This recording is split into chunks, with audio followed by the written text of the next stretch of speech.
माँ कोसी recording studio Nirmali. जतेक हम तरफ बौगे छौड़ी क्या गुना तोरो तरफे बौगे, जतेक हम तरफ बौगे छौड़ी क्या गुना तोरो तरफे बौगे। कुआर वाला कौली रिकॉर्डिंग तोरा सैया ले भेज दे बौगे, कुआर वाला कौली रिकॉर्डिंग तोरा भतरा ले भेज दे बौगे।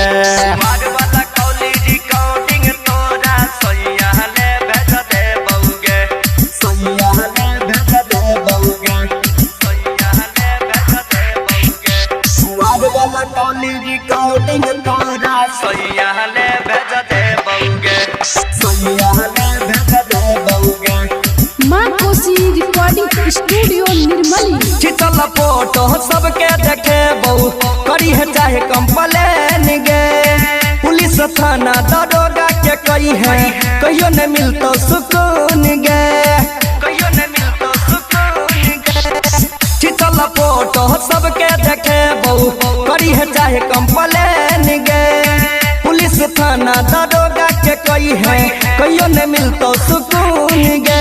लबर लबर बतिए बेग छौड़ी माटी में इज्जत मिले है बौगे, लबर लबर कर बेगे जे छौड़ी माटी में इज्जत मिले है बौगे। कुआर वाला कौली रिकॉर्डिंग तोरा सैया ले भेज दे बौगे, कुआर वाला कौली रिकॉर्डिंग तोहर शादी में बाजे बौगे।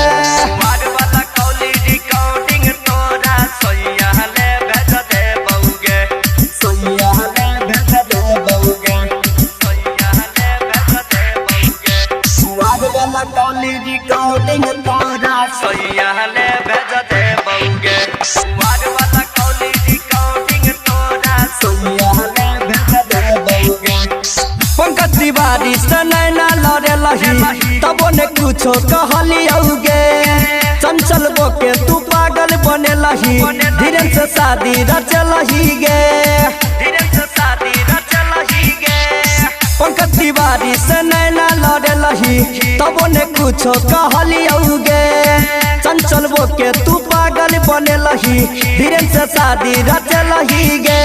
अकर बकर जे तू बतिए भी मीडिया पर फोटो घूमे है बौगे, अकर बकर जे तू बतिए भी फेसबुक पे फोटो चढ़े बौगे। कुआर वाला कौली रिकॉर्डिंग तोरा सैया ले भेज दे बौगे, कुआर वाला कौली रिकॉर्डिंग तोहर शादी में बाजे बौगे।